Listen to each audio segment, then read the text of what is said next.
오늘도 주님의 말씀을 통해 하나님 나라를 누리는 복된 성도들 되시기를 주님의 이름으로 축원합니다. 야곱은 이제 에서를 만나기 위한 준비를 합니다. 그런데 그 준비함에 있어 야곱의 기본적인 마음은 그 마음 가운데 심히 두렵고 답답하여라고 성경은 표현해주고 있습니다. 앞선 7절을 보면 야곱이 심히 두렵고 답답하여 이렇게 기록을 하고 있죠. 야곱이 왜 이렇게 두렵고 답답해요? 형 에서의 마음이 어떠한지를 모르기 때문이죠. 그러니까 400명을 몰고 온다는 얘기를 듣고서 야곱은 기본적으로 형이 400명을 환영 인파로 나를 맞이하러 올 리는 없다 생각을 한 거죠. 그러니까 이제 나를 죽이려고 오는구나.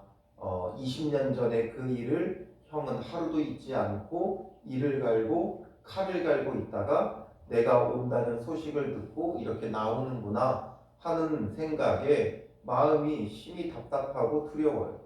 그런데 그렇게 정말 두렵고 답답하면 돌아가면 되잖아요.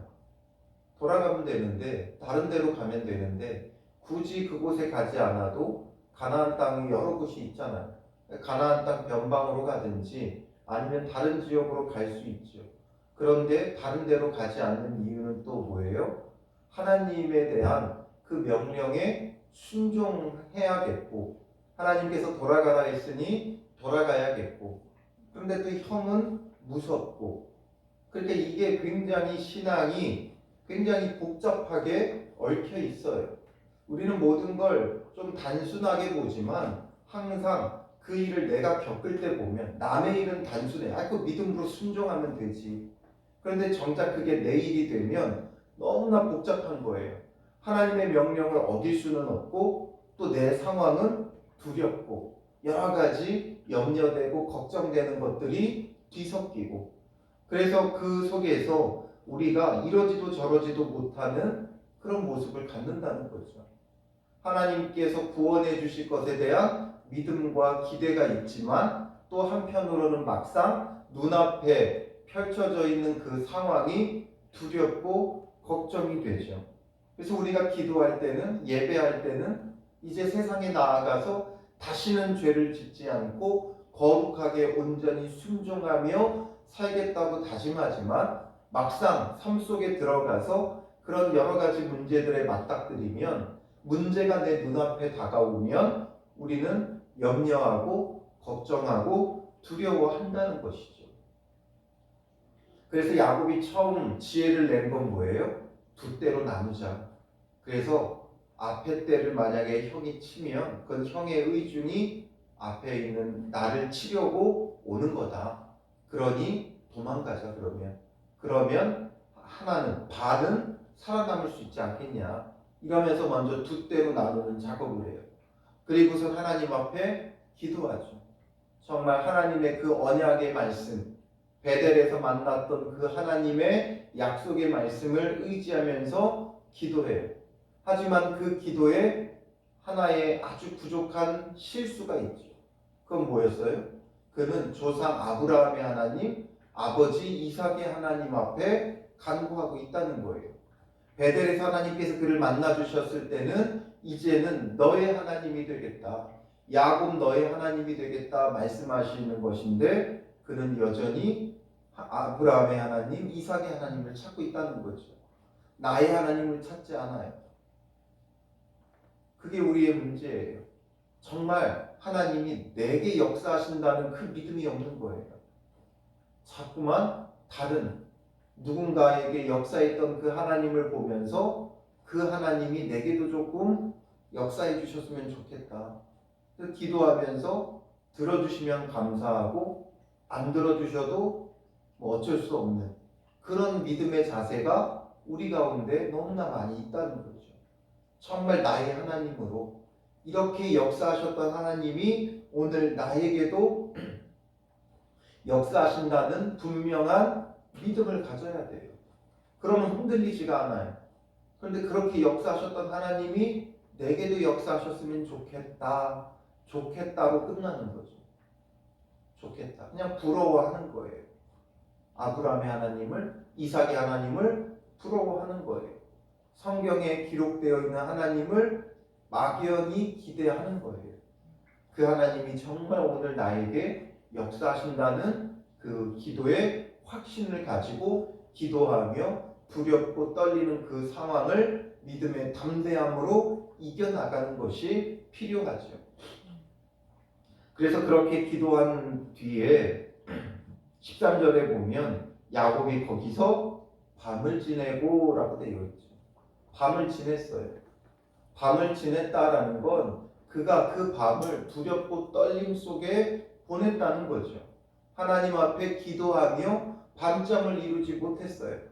근데 그 기도가 정말 확신 있는 믿음의 기도였다면 아마 이제 야곱은 달라졌을 거예요. 근데 이제 오늘 본문에 보면 야곱이 밤새 고민하고 밤새 기도한 결과를 한번 보세요. 그 결과는 뭐예요? 그 소유 중에서 형 에서를 위하여 예물을 택하니 라고 말하고 있죠. 예물을 택했다. 뭔가 하나님이 주시는 방법을 따라 이제 담대함을 가지고 나아가는 게 아니라 예물을 택했다는 거예요. 근데 사실상 오늘 본문을 어떻게 해석하느냐에 따라 달라요. 이것이 정말 야곱의 지혜냐 아니면 여전히 믿음 없는 모습이냐. 오늘 본문은 굉장히 짧아요. 짧지만 굉장히 많은 고민이 됐어요. 이게 정말 야곱의 지혜일까? 아니면 믿음 없는 모습이냐? 여러 가지 것을 찾아보고 여러 가지 해석을 보고 또 여러 목사님들이 설교하는 것을 굉장히 많이 참조를 했어요. 그래도 뭔가 그 누구의 그 해석도 뭔가 딱히 와닿지가 않는 거예요. 그래서 이것을 통해서 어떤 관점으로 보아야 하는가? 결국에는 성경은 맥락밖에 답이 없어요. 그러니까 표면적으로는 분명 이건 야곱의 지혜예요. 형의 마음을 누그러뜨리기 위해 결론적으로 보면 20절에 이는 야곱이 말하기를 내가 내 앞에 보내는 예물로 형의 감정을 푼 후에 대면하면 형이 혹시 나를 받아주리라 말하죠. 그러니까 형의 마음을 풀어보겠다. 형의 마음을 풀기 위해서 그냥 예물을 택해서 보내지 않아요. 야곱이 얼마나 성심성의껏 그 예물을 준비하고 얼마나 지혜롭게 그 예물을 준비했는지가 기록되어져 있는 거죠. 그래서 14절 15절에 보면 그가 택한 예물들이 기록되어 있어요. 첫 번째로 어마어마한 양을 택했어요. 암염소가 200, 순염소가 20, 암양이 200, 순양이 20, 젖나는 낙타 30과 그 새끼, 암소가 40, 황소가 10, 암나귀가 20, 그 새끼 나귀가 10을 준비했어요. 여기에 나와 있는 숫자만 다 더하면 550마리예요. 550마리도 어마어마한데 여기서 15절에 젖나는 낙타 30과 그 새끼요라고 되어 있죠. 그 새끼의 숫자가 기록되어 있지 않아요. 그런데 젖나는, 그러니까 젖을 먹이는 낙타라는 건 새끼가 다 딸려 있다는 거죠. 그냥 낙타 30과 그 새끼요라고 하지 않았고 젖나는 낙타라고 했으니까 그 새끼도 30마리가 있었을 거예요. 그 30까지 더하면 580마리예요. 말이 580마리죠. 말이 580마리지 이 가축 580마리가 있다고 한번 상상이나 해보세요. 뭐 상상도 안 되지만 어마어마하게 해요. 많아요. 그러니까 이 당시에 한 사람이 580마리의 가축을 가지고 있기만 해도 부자예요. 어마어마한 부자예요. 그런데 지금 이것이 그냥 여기서 끝나는 게 아니라 이 580마리를 선물로 주고 있다는 거예요.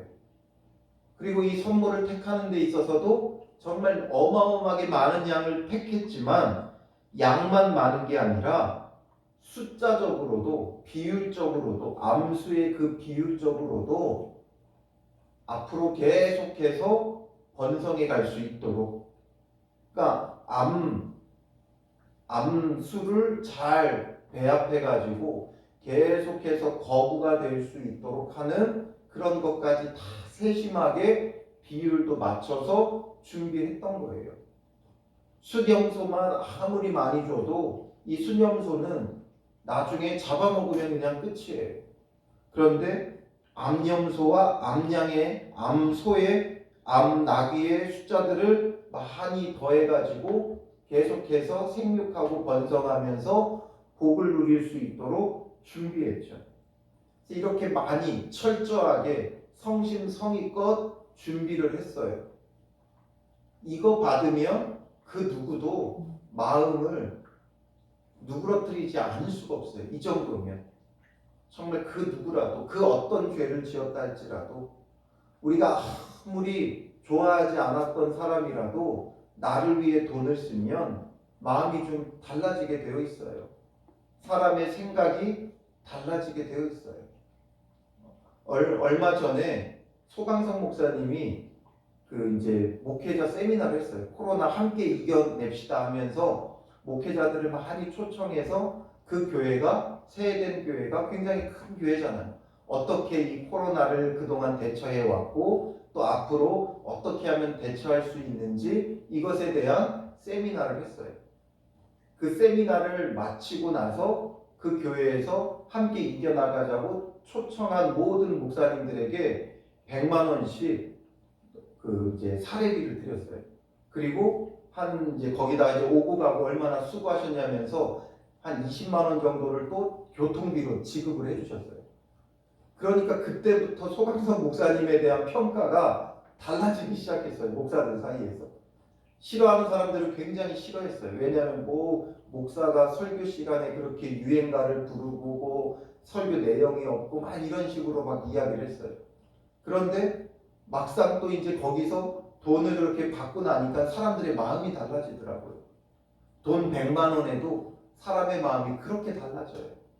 평소에 잘 알지 못하고 뭐 별로 안 좋아하고 이랬더라도 돈 100만 원 주면 사람들의 마음이 달라지고 평가가 달라져요. 근데 지금 야곱이 형 에서를 위해 580마리의 이 가축을 준비했어요. 지금의 가치로 어떻게 다 환산할 수는 없지만 수억이 되는 그런 가치가 될 거예요. 그러니 이걸 받고 마음이 안 변한다? 아버지의 상속을 받지 못했어도 이만큼 줬으면 아버지 상속만큼 받았을 거예요. 그러니 그 마음이 누그러질 수밖에 없는 그 양을 준비한 거예요.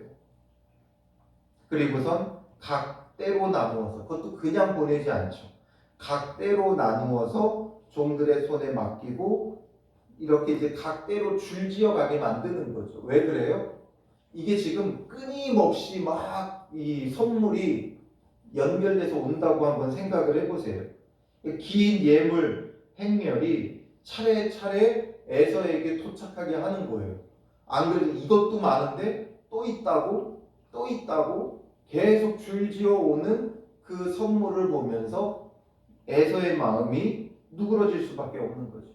그러니까 한 때로 보내는 게 아니라 계속 보내는 거예요. 최근 얼마 전부터 어르신들에게 선물할 때 유행한 게 있어요. 이 휴지 안에다가 돈을 두루마리처럼 쭉 말아가지고 그걸 이제 꺼내면서 마치 휴지가 계속 나오듯이 이렇게 선물하던 그런 유행이 있었어요. 그거를 받은 엄마 아빠의 그 모습을 영상으로 남겨놓은 것들이 한참 유행했어요.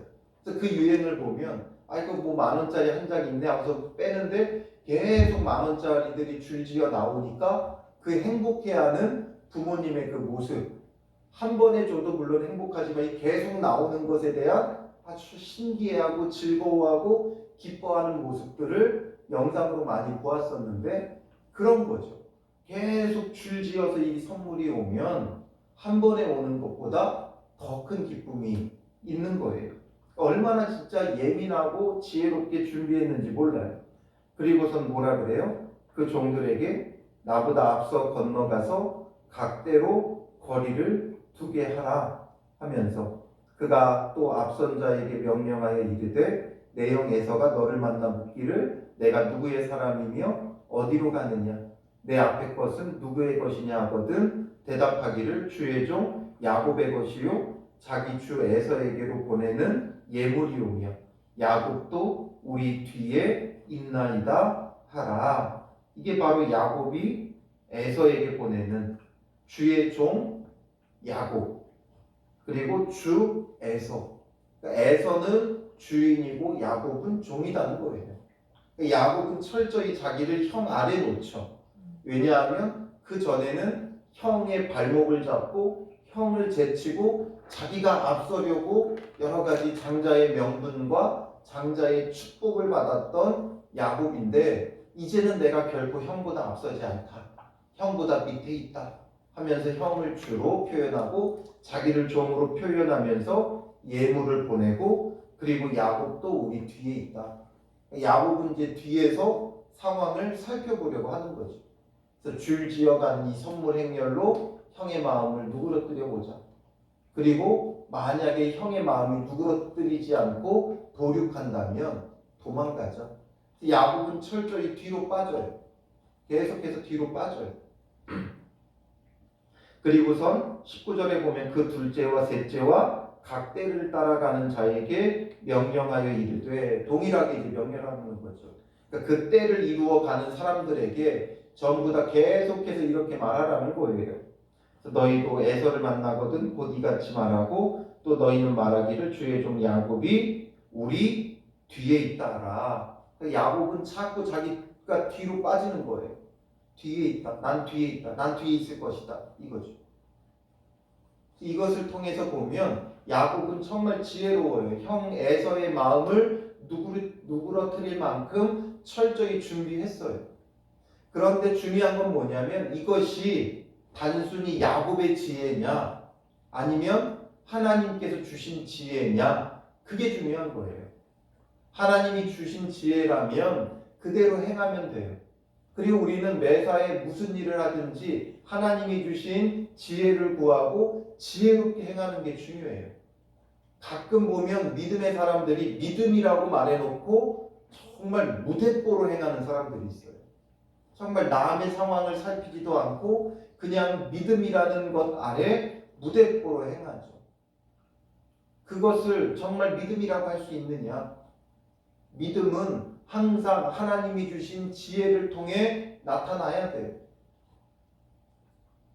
뭔가 진리를 외친다고 하면서 남에게 상처 주는 사람들이 너무 많이 있죠.